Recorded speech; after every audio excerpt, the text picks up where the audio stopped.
FSF Podcast live show. Well, hello, kids and cadets. Yes, we are going to be late. Tim was most definitely experiencing technical difficulties. No, I was not using Windows again. Yes, we are officially late at this point. I, too, am surprised that Kathleen wasn't in here as well. Apparently, Kathleen was busy. She needs to come in and get some pants out of that room. John said she should hurry up. Apparently, she hasn't done it yet. Now we're all up to speed. We're all on the same page. So, hey, welcome to our level of insanity. No, my MacBook Pro here, I haven't restarted in a couple weeks. And every once in a while, it just out of the blue decides that nothing is going to work quite the way it should. Yeah. Until you hit the reset button. And so I had to hit the reset button at 6:58. And it was like, we could hurry. We could. Or we'll take our time. It took its time. Hang on. I got to help somebody with something 1 second. I heard voices. I hear voices too, but the medication helps with that. I couldn't get the door unlocked. Whose fault is that? Why do you lock it? To be left alone. That doesn't work. Hang on. Nobody can see me from here anyway. Anyway. No, nobody can see you, but we can certainly hear you, and this might be the most entertaining thing we've done on this show in quite a while. So I want to. If you're wondering, John is darking out his camera because there's a pantsless Kathleen. We don't get paid enough for that. So, there's not enough OnlyFans in the world for that. I'm not sure. So anyway, that's what you want us to think. All right, guys. So if you found your way into this bevy of craziness, would like to welcome you officially to the FSF Podcast Sidebar. Tonight, we're going to talk about Andor Season 2, Episodes 1 through 3. Now, personally, I am very stoked about this. I have been looking forward to Andor Season 2 since Season 1 ended. The second that show was over, I was like, where's Season 2? You know, so, and then, there was the strike and all these things that kind of pushed things to the back burner, and understandably so. Right. So, artists deserve to be paid for their work. Absolutely. I'm not faulting anybody for that strike, for sure. But hey, before we jump into this, a couple things. Now, this is an opportunity where I'd like to say, spoiler alert, we're going to be talking about things that happened Tuesday night at 9 p.m. Eastern. Those 3 episodes are released in one bank, episodes 1 through 3. So if you have not watched episodes 1 through 3, you're more than welcome to stick it out with us, but just know that we will be discussing spoilers. And so there might be some things that maybe you haven't seen yet. Maybe you're not fully up to speed on. But hey, if you have, let's talk about it. Let's have some fun. And if you're listening in and ready to put some comments in the comment section as we get going, don't forget to hit the like button down below and give us that follow as well, if you would, please. Yep. Now, before we get much farther, we want to take just a quick second to remind you that this show is only possible by the support of our show partners, Bones Coffee Company, Idea Farm, and of course, the amazing Level Up Sabers. But most importantly, our show is possible because of viewers like you. So we want to thank you for either watching or listening, whichever way you are catching our pod. We just want to say thank you for being here and being part of our shenanigans. And if you're not already following us out on Blue Sky, Threads, and Instagram, you can find us at FSF Podcast. John, of course, handles our Star Wars RPG. So he is FSF Podcast _RPG. So you can find him out on those very same things with the very same things, handle and such. Yeah. Anyway, and then words. Why use many words when few words do trick? So, and he may have noticed the beater going along the bottom there. We're asking you tonight, if you can, to consider donating to PanCan for research against pancreatic cancer. Now, we've talked about every year we do this. We've worked very hard for and closely with Armin Shimmerman, Kitty Swink, Jonathan Frakes, John Billingsley, and Juan Carlos Cotto. That is the PanCan team. However, this year, due to no fault of their own through federal budget cuts and so forth, The federal program that was dedicated exclusively to pancreatic cancer research receives zero funding. So our donations, even as little as $5, mean a whole lot this year. So you'll notice there's a QR code up in the top right-hand corner. I'm not sure which is my right based on the way my screen is mirrored, but I'll use both fingers up on the top right-hand corner. And you can scan that, or you can go into the links down in the show notes down below, click the link and donate. Even as little as $5 is a massive win. And if you can't donate $5, we appreciate you considering it. And would you please consider sharing either our QR code or the link down below, and encourage your friends to do it as well. It's a huge help. And if you're interested in walking with the Pancreatic Cancer Action Network, or PanCan, there is a walk this Saturday and almost anywhere around the nation. If you go to pancan.org, you can find out where to walk. Also, starting tonight, Revenge of the Sith is starting with its 20th anniversary showings all across the nation. So if you haven't got your tickets for Revenge of the Sith at Star Wars Episode 3, which is in theaters right now, now's your time to do it. Hopefully it hasn't been sold out, but I believe it's only just for this weekend, and then it goes away. So, but I go tomorrow night. I'm excited. Yep. You got to learn how to read a calendar, Tim. You had other stuff scheduled at the same time, so. Also, this is true. Yeah. It's a running joke between us that, Tim says, we're going to do this then, and, oh, wait, I can't because. Yeah. It's a good thing you're cute. It's like, that's what my wife keeps telling me. Yep. All right, so Andor season 2. Oh my god! Hope you guys got your thinking caps on. Hope you guys got your conversational fingers ready to go to type at us some questions, some comments, some thoughts. I'm really very excited about season 2, and I really thought that the first 3 episodes of season 2 did not disappoint in any way, shape, or form. I thought they held up really well. So my take on Andor from season 1 and now into season 2 is that the title character is the least interesting part of the story. Oh, for sure. Like, he's just kind of conveniently there to connect people. He doesn't actually, I don't know. I find all the other characters more interesting. Even Cyril, especially in episode 3. Yeah, let's see. Kathleen says either Tim is censoring me or YouTube is rude. It is not me. YouTube just doesn't like you. Hey, now they think you're a saucy pants. So anyway, this is also probably true. And anyway, it's probably the first time we've said saucy pants on this podcast. Probably the last time too. So anyway, so let's jump into one of the things that I was most intrigued with, and I was kind of hoping and thinking that it took me a couple seconds to realize it wasn't what I thought it was, or where I thought it was. I was thinking, oh man, they're on Lothal. A lot of people thought that. I really did. I thought they were on Lothal. I thought that they were stealing like just like we saw in Rebels, where they steal the specialty TIE fighter. Yep. I was like, oh, okay. That's what's happening here, because that's a really cool TIE fighter. That's a TIE Avenger. Yes. TIE Avenger. Yes, it is. Those are nice. I might need to look up some numbers for those for no reason. Don't worry, Tim.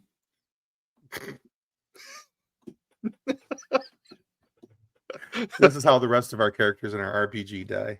It's going to be everybody but yours this time. Yay! Because one lonesome, lonely Ugnaught. So what I really appreciate about the introduction of Cassian in this season and his ship here that he's stealing is it was so original trilogy Han Solo. Mm-hmm. He's running a scam.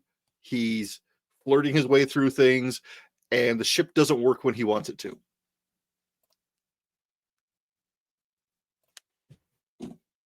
Kathleen's comments are going across the screen. Anyway. Yeah, no, I agree with that. I thought it was very, especially when he got into ships that he didn't understand how to fly. He's like, yeah, I don't know, fly casual. Yeah. You know, and or when he got into the ship, it reminded me of a couple things. I didn't really think about that aspect of it until just now, and I'm like, oh yeah, he's onto something. What I Mhm. thought of was the scene in Clone Wars where they're on. Oh boy, I can't remember the name of the planet, but it's during the Pong Krell stories. And they have to fly the ships by putting their arms into the thing and navigate it and Yeah. fire and everything. And so that was kind of some of the thoughts for me on the ship that he was flying. Yeah. Which had a pretty cool interior as well. Yeah, and this is unlike any other TIE interior we've seen. Because there are passenger seats in the back. Right? And he doesn't have to wear his helmet, so there's atmosphere in there. It has life support and a hyperdrive. Correct. And a hyperdrive, which is unusual for a TIE. This is before the Imperials started not caring about their pilots, apparently. That's why they didn't have shields. That's why they didn't have life support. They just didn't care about the pilots. They were expendable. Right. So, they're not full. Well, they're full on corrupt. It just hasn't hit all the military budget yet. I did think it was cool too that inside the ship that he's like looking for the chair and he's just like sits down and all of a sudden, there it goes, comes folding up behind him, and I want one of those. Right? Yeah, it's pretty cool. And another reason why I thought it was Lothal for maybe a hot second, we see all this wheat, we see, and having the TIE fighter kind of skim the planet and go over things also reminded me very much of Star Wars Rebels and some of the scenes that were in that show, because of the farming planet, the base, it was a very simple planet, Lothal. And so it kind of reminded me a lot of that. And she's sorry that she's a sassy pants. She's bored. You should never be sorry about being a sassy pants. You should sassy pants all day long, every day. She already does that. You're just giving her permission to do something she already does. If I can't stop her. And if I tell her I want her to do it, maybe she'll stop. But then probably that creates the whole logical conundrum, Probably not now, no. Yeah. Okay, so a lot of the people who were on Ferrix at the end of season 1, when we had the Ferrix Road rebellion and everything else that was going on, have now absconded away to different planets. They're refugees. They're trying to get away from not only the corporation control, but which is slowly becoming the Empire, and trying to get away from their grasp as much as possible. So we see Bix, Barrasso, and this other young gentleman whose name I cannot remember off for the life of me. Will? Was his name Will? I don't remember. Will? Yeah, I think so. It was Will. Okay. Will, yeah. You need to stop talking about me like I'm not here. I can hear you, I know you can hear me. Hey, Janice, how are you doing tonight? Glad to have you here. So we see them on this planet. They're as what they call toolies. They're there to do mech work and fix all the agricultural tools and keep the things moving, I guess. Yeah. And they're doing that as a cover to keep themselves out of trouble with the Empire. Every time they get close, they move to a new section.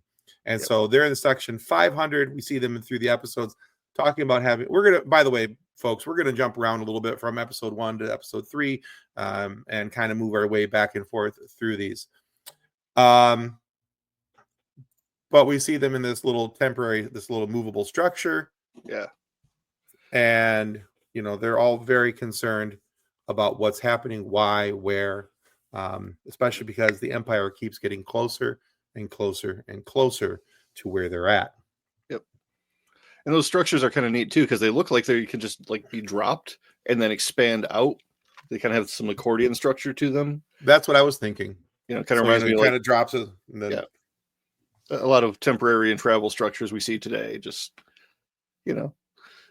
fancy people with their big fifth wheels that expand out. Janice. Janice says, I was watching George and Mandy's First Marriage. I can't stop talking about Georgie Cooper. Oh, there's a new episode tonight. I need to watch that. Oh, yeah. There you go. It's a good show. It is a good show. Kathleen and I relate to it all. One of the things we want to talk about, because I have these on here backwards, so I'm going to skip up to this. I put this on here, and typically I don't share anything from this Putz, but this really bothered me. Now, and as I said on Threads, Star Wars Theory has been the village idiot of the Star Wars fandom for quite some time now, and because of what happens in the episodes with Bix and the Empire, this one captain from the Empire keeps coming around when nobody else is there, and makes Bix feel very uncomfortable. And then you kind of understand why he's pursuing her in all the wrong ways. So if I may just divert to this, please do, social media post for a second. This gentleman has caught so much blowback from the community about this comment, he's actually decided to stop commenting on Star Wars new releases entirely. He won't. He'll come back. Because he's an idiot. He won't. There was a video. He says he's not going to. I'll believe it when I see it. But yeah. And I love the fact he's like, well, Vader wouldn't tolerate this. Well, Vader didn't know what was happening. Nobody knew what was happening. There was so much that was outside of the Empire's control on these off-put planets and that these guys were basically running their own little kingdoms. Yeah, and should we trust the moral judgment of somebody who murdered children? No. Negatory. He says you could portray power dynamics and making the audience hate the Empire in other ways. Yeah, you can. But this is also, just like any other conquering land throughout the course of history, when one country goes into the other. I'm not saying that it's right. I'm not saying that it's appropriate. I'm saying that it's factual and accurate to history. Yeah. And so to pretend like it doesn't happen or has never happened would be inaccurate, unnecessary, and inappropriate. So anyway, I've seen his name enough on my screen. I can't stand the guy. I wish he would just leave Star Wars alone, but he hasn't. Well, you have to change his name. So let's see. We have each level of the Empire be evil, different ways. SA is one of the ways they do that. Yeah. Your daughter, the absolute panic on the kid's face when she heard, trust the moral judgment of someone who murdered children. She only heard part of what Dad said, and I think that's the best part. Okay, so that's the way it works with daughters, isn't it? That's the way it works with just about everybody. Yeah. Okay. But yeah, so we see this go through, and since we've already talked and said there's going to be spoilers, this clown loses his life as well. He deserved to. So. She beats the crap out of him. I like Bix. I think she's a cool character. It's also a really realistic portrayal of head injuries. If you've ever seen somebody get hit in the head that hard, Daredevil's entirely fictional. This dude takes a couple clankers to the head, and see what I did there? Clankers. Clankers. But yeah. And he gets what's coming to him. Ready to share the experience of episode 3 with Honora? Nope. Got other plans. So, but yeah, so there is that, and that is a portion of the story. And to imagine that as the Empire went out and conquered other areas, that this would not have happened would be illogical. So, I'm never happy to see those things on screen. Nope. But it is factual, and it's totally what would have happened, because that clown and the rest of the Empire stoolies all thought that they were running this place and they were in charge and everything. So anyway, we're going to go real past that guy. We're going to come to this. This might be my favorite thing. Like, yes. Yes.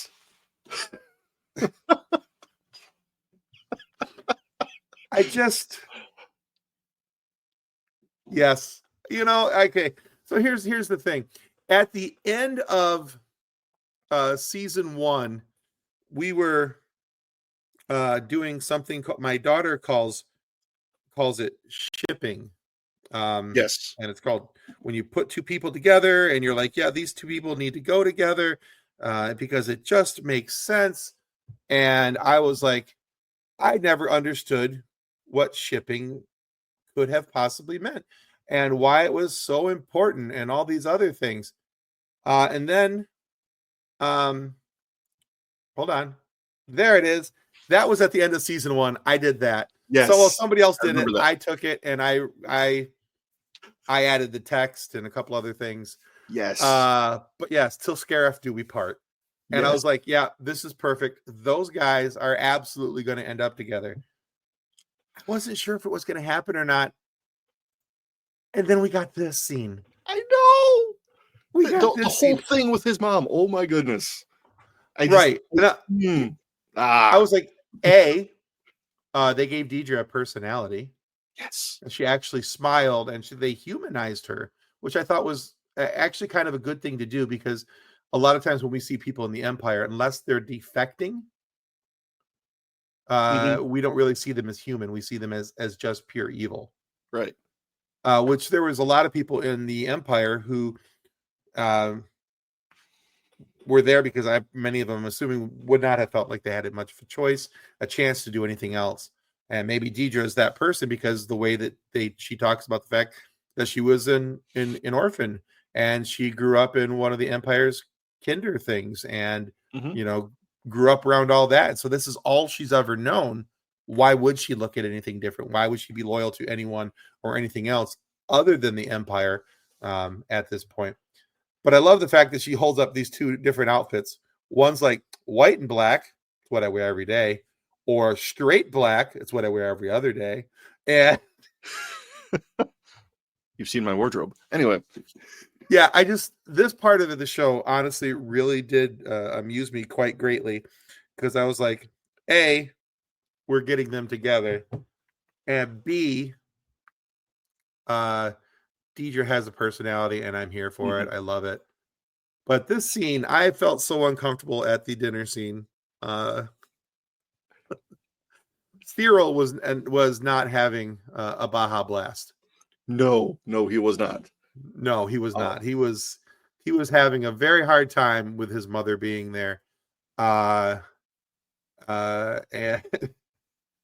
Janice wants Montana Jordan to be her math tutor. I don't know if we could arrange that. We can't arrange that, but maybe you can. Send him a note, maybe on Cameo. Tell him you want to, we need a math tutor and you heard he's really good at it. Stranger things have happened. So, but yeah, so I absolutely love this scene where she's running off at her mouth because that's what his mother does, like nonstop. Like, I could see why somebody would consider like playing in traffic when after she's done speaking. Oh, like take me to Coruscant and just let me get hit by one of the 20 vehicles that's going to come by. Just boom, boom, boom, boom. Yeah, but Bernie is Deidre's watching you handling guys of on TV. Oh my gosh, was beautiful. Yeah. Because in all honesty, this woman is the next great villain of Star Wars. Yeah. Yeah, I can see it. She's kind of horrible. Oh, she's past kinda. Yeah. I was half expecting her to get shot before the end of dinner. Right? Because when Cyril gets up and walks away from the dinner table, I thought for sure he was gonna go get a piece and take her out. I do love the fact though that Deidre's like, yeah, you're gonna talk nicer. Your involvement in our life will be inversely proportional to the stress that you create. Yes. That is a brilliant. I loved it. Yeah, no, it's very good. I love the fact that they were setting terms and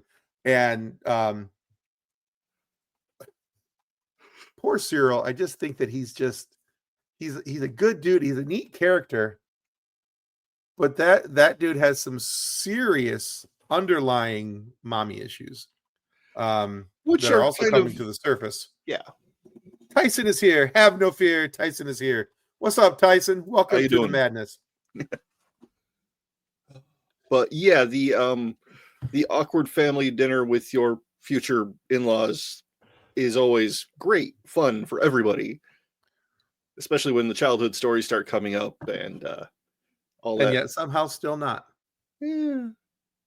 So I did see something today. Oh no. I saw a part of a video clip with these two folks talking. Uh-huh. And they were at I think this might have been at Star Wars Celebration, but they're both up on the stage, they're both talking. I do have a feeling that things will get a little spicier between these two. Just based on the way things were saying. Now, I don't think it's gonna be anything more than a Star Wars type of spicy, but there will be some level of interaction where Cyril will have to look like he hasn't just pooed his pants and make a move, or Deidre's just going to wear the pants for him and totally make the move for him. I haven't decided how this is going to go.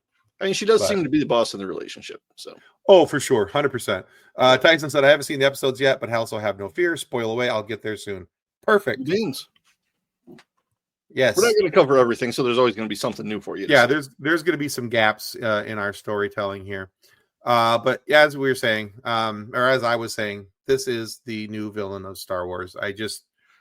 Everything about this woman just screams. I think even Darth Vader would run from her. I think the Emperor would be like, "I tried to execute her with my sparkle fingers, and nothing happened." She's a black hole void of suctitude, and I just don't think she can be destroyed by common means. Okay. There would have to be something much greater at play. All right. I'm not saying, I'm just saying. Mm-hmm. Also, one of the things I'm looking most forward to throughout this run of Andor is how it's going to connect with some of Star Wars animation, which Star Wars animation has become one of my absolute favorite things in Star Wars, just because there's far less limitations of what they need from a physical actor. You can have much more things happen to a cartoon character than you can a stuntman. So, yeah. Or CGI, it's cheaper to animate than CGI something. Right. So, also, Young Jedi Adventures is hilarious. Nubs is one of the best characters ever. Nubs cracks me up. So, one of the things I appreciate is how one of the things when we get Star Wars, we get answers to other things in Star Wars, because if we don't understand Star Wars, John, what do we need? More Star Wars. Thank you. There we go. Yeah. We need more Star Wars. See, I pretended to think about it. Wants to know if you like Young Jedi yet. Yes, I have. I've actually been watching some with my grandson, Lucas, and we like Nubs. I've told him he likes Nubs. He has not responded with anything other than a few uh-ohs and some laughs, but I don't even know if they were pointed at the TV, but still. He could have just had to fart. He's really into Bluey right now, so which is cool. I enjoy watching Bluey with him, but I'm also trying to train my young Padawan in the ways of the Jedi. So we're working some young Jedi on him.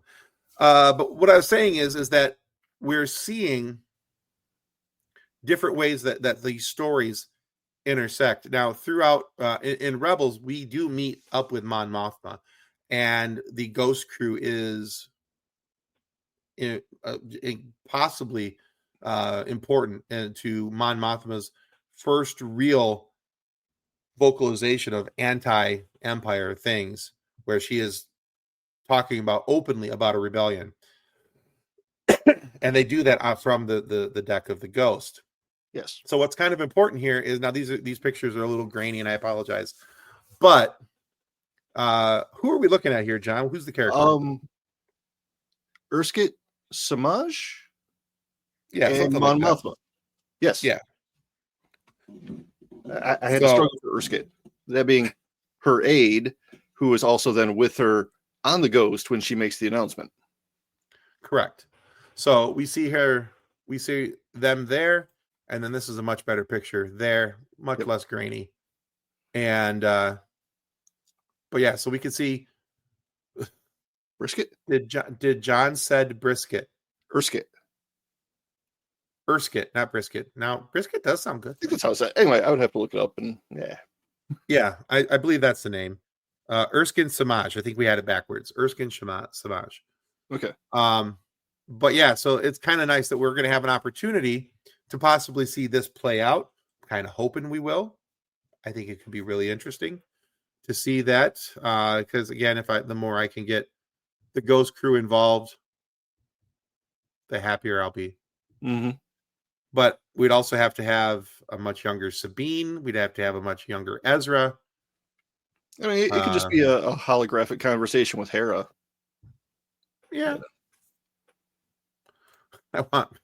Maybe I can find Mean Mall's recipe. There we go. Jenna. And off and running we are talking about food. Love it. We just ate brisket and tater tots just like the Cooper family from Young Sheldon's banana cream pie. Napoleon, give me some of your tots. So, Anyway. so we have that. So that's going to be kind of interesting to see how that all plays out. See if they tie in the Ghost crew to Mon Mothma's statement, or if that's something that's done after the end of Andor, and that's something separate. Yeah, but Samaj also was raised on Gorman, which is going to be very important in just a couple minutes. Yes, so we'll circle back into that. It all ties together like a spider web. All comes together. So, yeah. We also got to see a Chandrillan wedding. Yeah, this was interesting. It was. Also, these kids were 13 and 14 last season, and this is a year later. Right. So I don't know if they have different like biological rates on that planet, but this is a 14 and a 15-year-old getting married. Right. A little weird. I think. Yeah, I think it had in it. If I remember correctly from season 1, when Mon Mothma and her sister are talking about it, they both talk about how they both hated it. That was something awful to them, and it was not something that they wanted to really participate in, and which is why Mon Mothma in season 1 was so against the original proposition of joining these two families through their children, because of her not wanting to participate in that same ritual. Yeah. Were they in Star Wars Kentucky? You mean Star Tucky? I hope not. No, because they weren't related.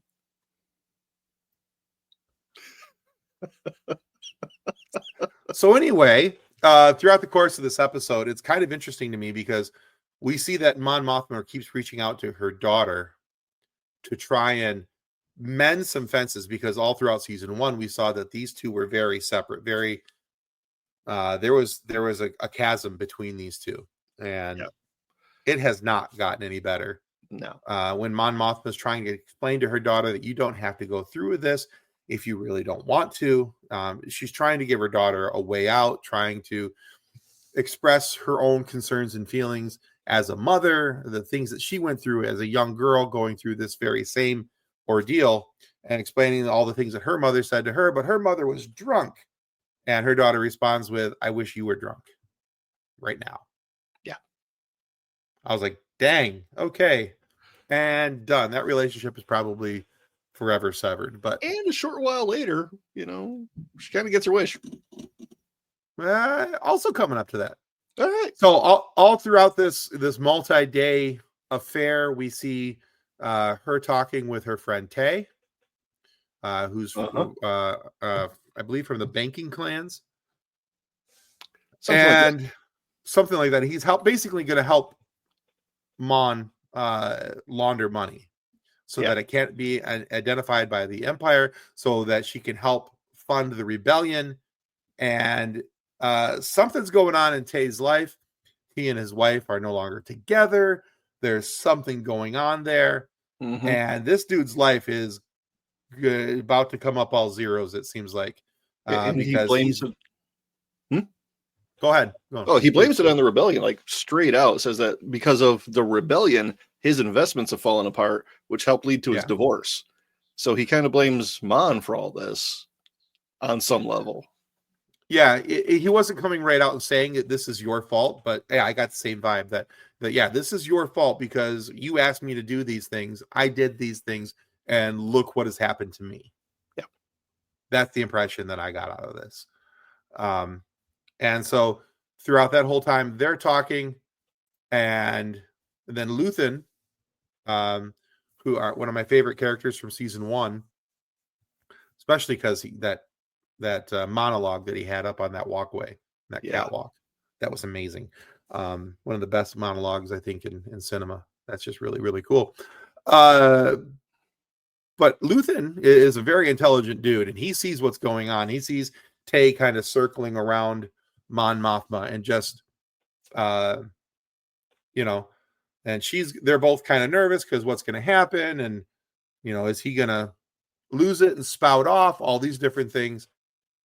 And Luthen's like, there's a number that he'll take to shut up. There's a number. Mm-hmm. Just give him the number.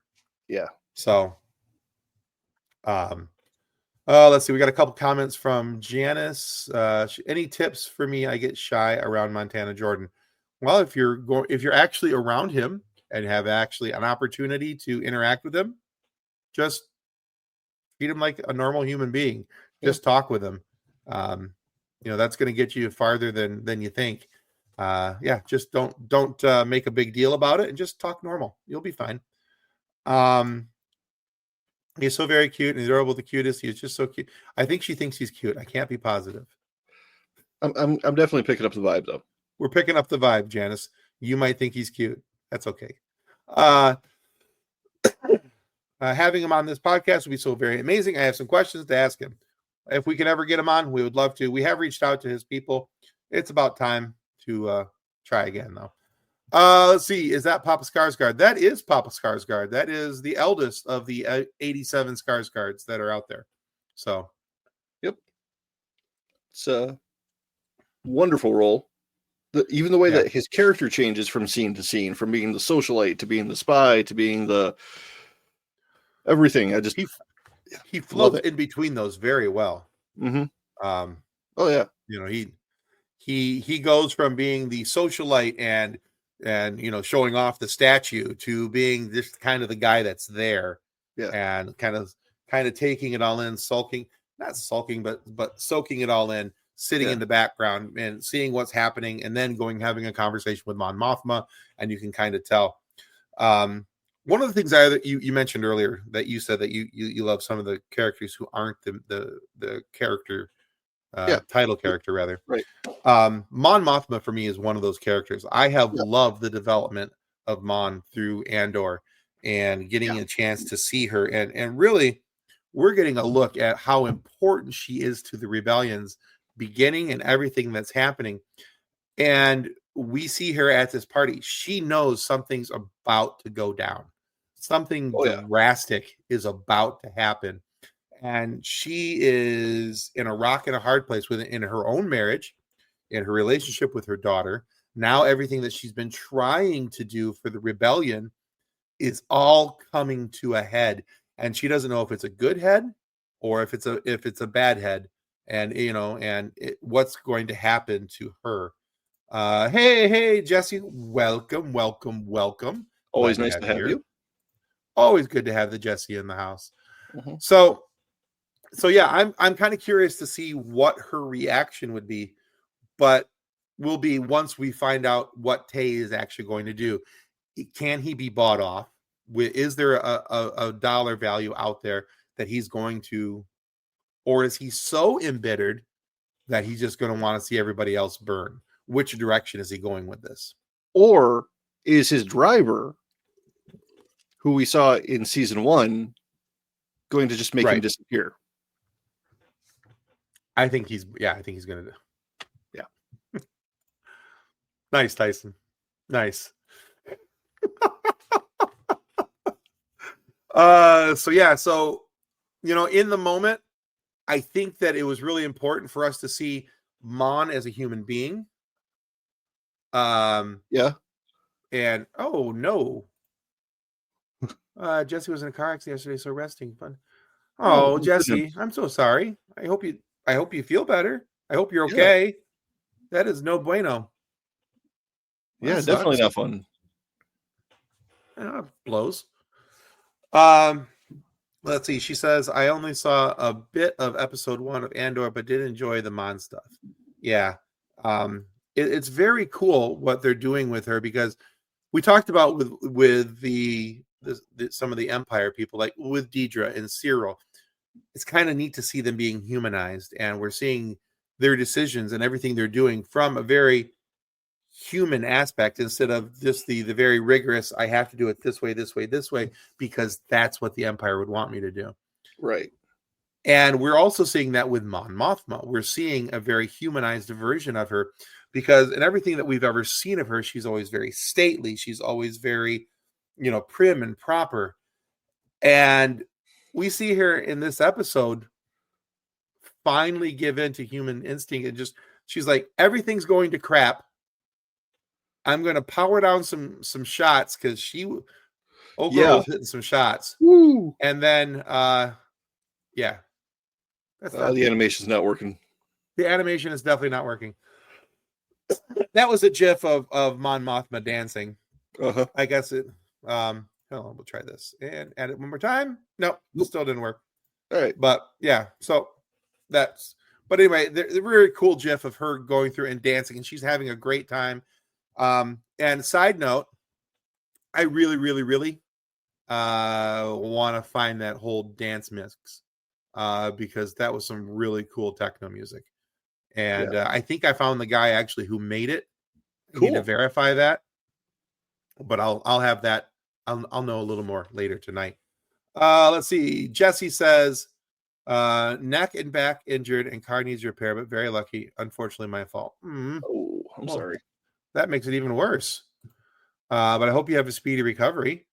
Janice says, I'm going to act so very cool and chill around Montana Jordan. Solid plan. Do that.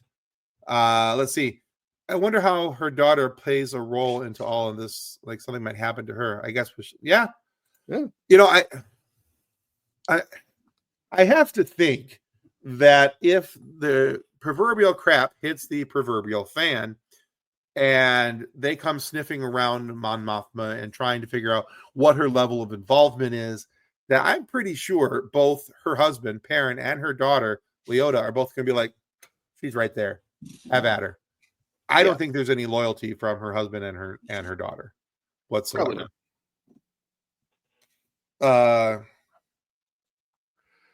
But yeah. Why not a bit of both? I don't know if you can wear the. Is it in a El Paso t-shirt? Wear the t-shirt under the plaid shirt. Then you can wear them both. See, you can do it a little bit of everything. Why not both? Look at me giving out fashion advice. Don't come to me for fashion advice. You'll end up in a ducky shirt. Hey, it could be worse. You could have to wear a ducky tie for a year. I would do that. You actually would. Yeah, I know. Kathleen says, you'd have my loyalty in a rebellion, John. I'll take it. There we go.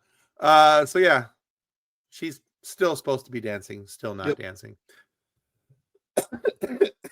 But yeah, so I do like the fact that they are humanizing Mon Mothma, and giving us somebody that I think that a lot of people can identify with, because even though she's a higher statue in life maybe than what you are, maybe she's has more money, more things, all this type of stuff. You're also seeing her at a very basic humanistic standpoint of, I have family troubles, I have children troubles, I have work troubles, I have life troubles, and they're all coming in one spot. And I think a lot of people can really identify with that. If you have teenagers, trust me, you can identify. Add that to your resume, Tim. Fashionista extraordinaire. Yeah, baby. Woo, woo. Anyway. So, Tim, do you wear socks with your sandals? Not with my sandals, no.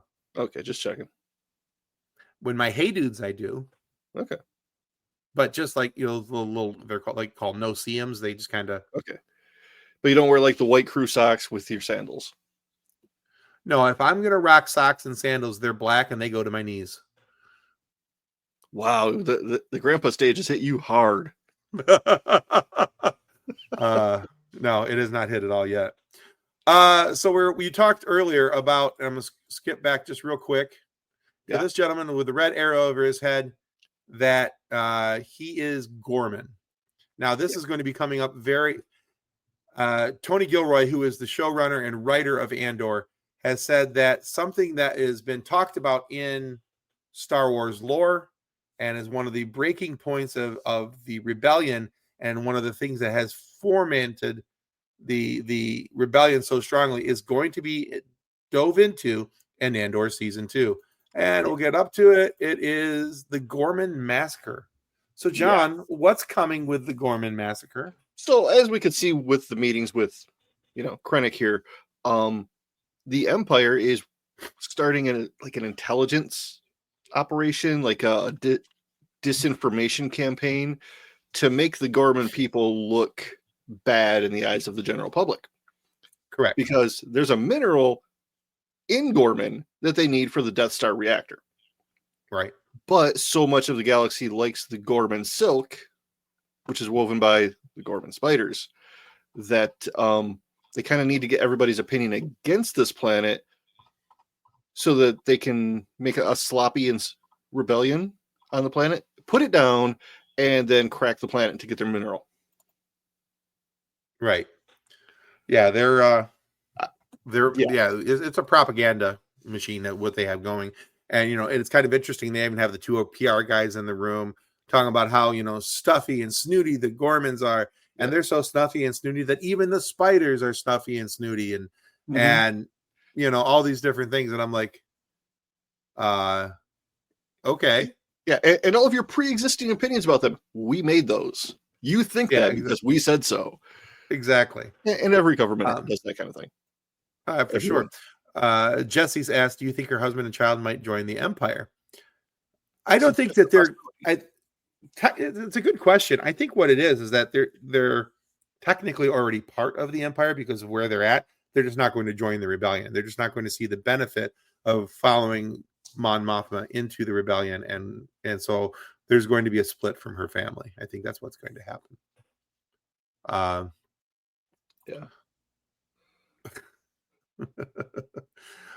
Janice says that she would go to Montana, Jordan, for fashion tips and shoe advice.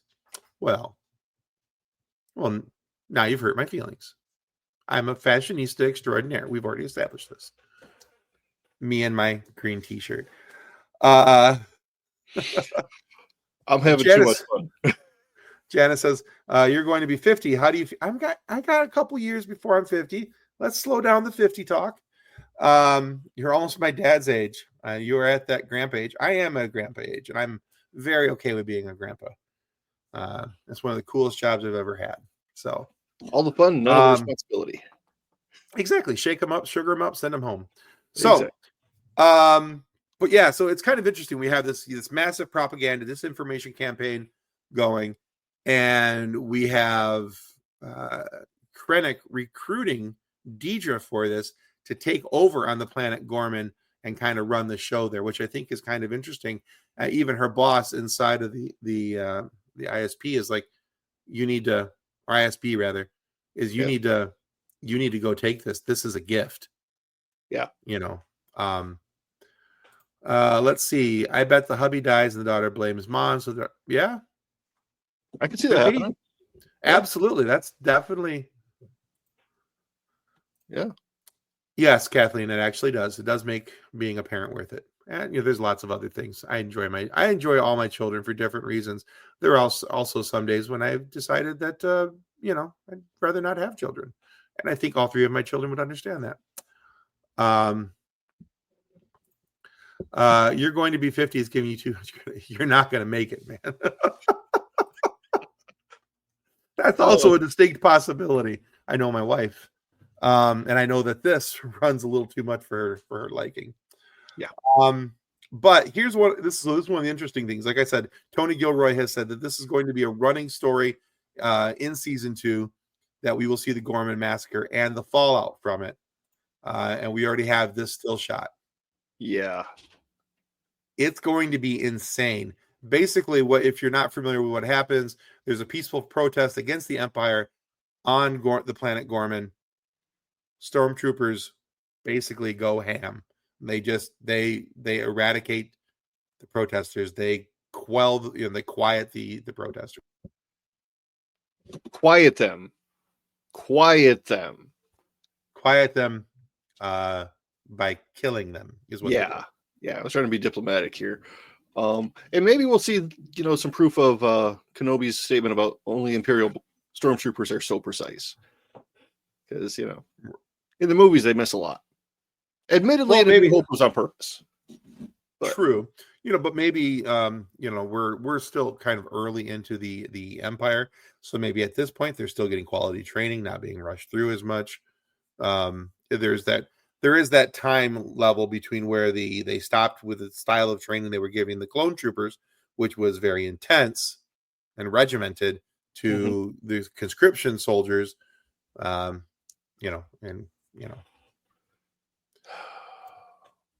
if the kid gets stuck in something because she was doing something being ridiculous, can I leave her there? Depends on what it is. Because, if it was the toilet, I need that. John's other office. Let's see. I'm not the right person to answer Janice's question. My dad is very dusty. What did she ask? How do I reconnect with my dad? I thought you and your dad. Okay, I guess I didn't know that you guys were had some struggles there. I thought you guys hung out quite a bit. I don't know. That's a tricky one, honestly, because every situation is different. So. Yeah, most human relationships are based on finding some sort of common ground that you can agree on and working out from there. Yeah. Yes, Kathleen, we got the Dusty joke. Your dad was cremated 5 years ago. Well, almost 4.5 years ago, something like that. Anyway, he's dead. Dead Tom's dead. Anyway, because Muppet Treasure Island is the best of the Muppet movies. I don't care what Fred says. Durf. Stupid name. Anyway, that'll never get old. Just ask Tim about fashion advice, not familiar advice. I can give familiar advice if I know all the players, but it's hard to give advice when I don't know somebody. Yeah. But I think John's words there were probably the best. You have to find some level of middle ground between the two of you and kind of work from that. Just kidding. Don't ask him about fashion advice either. I'll actually second that one. Except coupling. Your coupling selection is on point. Exactly. If you'd like to see Andrew James Spooner, one of the Muppeteers from Muppet Treasure Island, talk about her brother's name and how he was not a fan of Muppet Treasure Island, it's at the 2018 mark of the Andrew James Spooner interview. I encourage everyone to check that out. It's a lot of fun. I can neither confirm nor deny, but especially not deny, that Kathleen has that video timestamp bookmarked on her phone so she can send it to people randomly. As well she should. Exactly. So, and now there's one more slide that I want to go over through in the course of this conversation. Now, this is one that you asked me to put in here, and you said you thought that this image was going to be important. So yes. I'm going to bring this up on the screen, and I'm going to let you explain why. There it is. So this might look familiar to some people who have been around since 1977, like Tim. Sorry. Okay. Who were at least 4 years old in 1977. Better. So this is the planet where Andor had crashed the TIE and was then captured by the squabbling rebels who tried to solve their problems with basically space, rock, paper, scissors. Probably one of the goofiest things I've ever seen in Star Wars, and that's saying a lot, and including Jedi rocks. I've watched Caravan of Courage, so yeah, it's right there. But they were on Yavin 4. Yeah. So this is where the rebel base is at the end of A New Hope. So Andor has found the new base location. That in 4 years, at the end of this season, they will have an operational base. Okay. Having recently left Dantooine. All right. Because, So yeah, those are the Masasi temples that the rebels are going to use, because each 3 episodes is a year apart. This one was 4 BBY, then we'll have 3, 2, 1. Jump into the Rogue One movie, and then straight into episode 4. Okay. Brilliant. I've been there. You've been where? That's why I'm confused. You've been to Yavin 4? I didn't think I sent you guys. Dantooine. You guys were on Dantooine. That's what it was. You had the farm on Dantooine that you used to hide the base. Oh, for our RPG. Yes, our characters have been there. Yeah, sorry. Okay, I was very Wow. confused. I'm like, oh, she's been to this physical location? Right. Let's see. All right, so Kathleen said this. Yes. And then she also responded with bookmark downloaded, sent to said brother repeatedly. And that's part of why I love you. Tyson also said, I just watched Muppet Treasure Island again like yesterday, but Muppets Christmas Carol is my go-to. Okay, both of those movies are peak Muppet, because they're both very good. Tim Curry, the one notable human actor in the film, is basically a living Muppet. And then in Muppet Christmas Carol, the actor's name escapes me. I forget it. The old white dude. Anyway, he basically treats them all like they're dignified human actors. So you have they're both on equal footing with the Muppets, but for very different reasons. And it's beautiful. John and I danced to Love Lettuce here as our first dance at our wedding. Didn't you guys also do the half Muppet version of it? Yes, I took some of my editing software and spliced out the first chorus of the human version and put in the Kermit and Piggy version just for that chorus. And just then to confuse everybody. And the looks on people's faces like, is that Kermit and Piggy? Kathleen and I are just laughing our butts off about it because, Michael Caine, thank you, Tyson. I'm 46 now. My brain doesn't work like it used to. Let's see. I missed one. Here we go. Off topic, but Kitty Beverly is giving me lots of love right now. She senses my discomfort. Yeah. So fun thing about cats. There are medical devices called bone stimulators that will cause vibration to help your bones heal. Cat vibrations, when they purr, are actually at the same frequency. So a purr cat laying on you can actually help your bones heal. All right. I'm down with that. And I'm done being educational now. There you go. Also, Muppets Take Manhattan. I will never see it the same, knowing that Gates was in it for like 2 lines. Oh, no kidding. Really? Interesting. Huh. I did not know that either. And if you want to see John and Kathleen at their wedding dance to Love Lettuce here, it looks like Kathleen's going to give us that video. So we'll get it up on Patreon. It'll be a lot of fun. There you go. All right, guys. So that's Andor episodes 1 through 3 for season 2. Now, this week, if you hadn't already checked it out, yesterday morning we released our interview with Sophia Yepes, wonderful actress who's starring in a new movie that's available on exclusively on the In the Black network called The Low End Theory. So check that out. Really good interview with her. She's also the podcast host of a pod called Sana Sana Single Mama, which means heal single mother. And it's all about this. She is a single mom, and she talks about single mothers and single mother communities and the hard work of being a single mom and all these different things. It's a really nice conversation.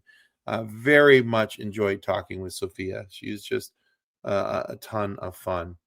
So you can check that out on your favorite audio podcast providers, and of course here on YouTube as well. And also, as a reminder, don't get your Star Wars from this tool bag. Go somewhere else. Can't stand this guy. He's an idiot. So genuine question: did the name Andor come from the phrase "and or"? That makes way too much sense. So it must be true. You're thinking too much, Tyson, and it's scaring us. John has the video. Let's see. She was the secretary and witnessed the chicken attack, the bad dude, when he assaulted Gonza. Brilliant scene. Interesting. Okay. I'll have to go back and check that out. I mean, it's a Muppet movie. They're all brilliant scenes. And it's Gates, so of course it's a brilliant scene. Well, see, there you go. It's just lots and lots of fun. And again, guys, before we sign off, just want to take a quick second to remind you that there's still time to donate to PanCan to help us fight against pancreatic cancer. This year, more than ever, your donations mean more than ever, because the one federal program dedicated exclusively to pancreatic cancer research is now receiving zero funding this year. So please consider scanning the QR code in the top right-hand corner, or going down in the show notes down below and going to and clicking the link and going and donating. If you're not able to donate, that's completely understandable. But if you can, even $5 matters so very much. And please do so. If you can't, share the link, share the QR code, help us get the word out. Because even though the walk is in a couple days, the need for pancreatic funding is year round. So this is not a need that's going to go away. This, unfortunately, as long as there's pancreatic cancer, there will be a need for funding and research to help cure pancreatic cancer. So, but yeah. And just one more time, we called it last year. Oh yeah. Anyway, and awesome. Perfect. Thank you, Jesse. You are amazing. She donated yesterday and she did it through our team. Look at you go. Yeah. Fantastic. All right, guys. I think that's really the end of this for us. I have nothing else to add other than I can't wait for next Tuesday for 3 more episodes of Star Wars. Yep. It's hard to cram it all into like the time period between the release and us talking about it. I don't know how some other channels do it, but yeah, it's a lot of fun. You should get a shirt now, Tim. A PanCan shirt? Oh, are you talking? I think she means one of her shirts. Oh. Because Jesse, hey Jesse, do you have your link handy real quick? And if you could put it in the notes, I'll put it in. Let's put it up on the screen real quick. Peace out, Girl Scouts. I'll watch the new Andor now. And some more Muppets. Solid plan, my dude. Adderall. That's how the other channels do it. Paid editors, screener episodes. Yeah. I would love to get on Star Wars screener episodes. Oh, if you raise 50 for PanCan, you get a shirt. Yeah. Really? Yeah. So you get a cool purple shirt if you show up to the. I think you have to show up to the walk, but I'm gonna message them and see if there's another way that I can get a super cool PanCan shirt. Oh, yeah. Because I would like to start wearing that on some of our live shows and some other venues that we go to. So I do have my hoodie from them from 2023, but yeah. Anyway, all right. On that note, guys, thank you so much. Thank you for paying attention. Thank you for being here. And we'll see you again. We have a live show on Monday night, and we have our reviews of Andor for the next few weeks every Thursday night at 7 p.m. So come join us. Have some fun. Let's talk some Star Wars and leave the fandom menace far behind. Let's have a good time and build up our community with some aggressive positivity. And on that note, may the Force be with you as you continue to live long and prosper. Goodbye.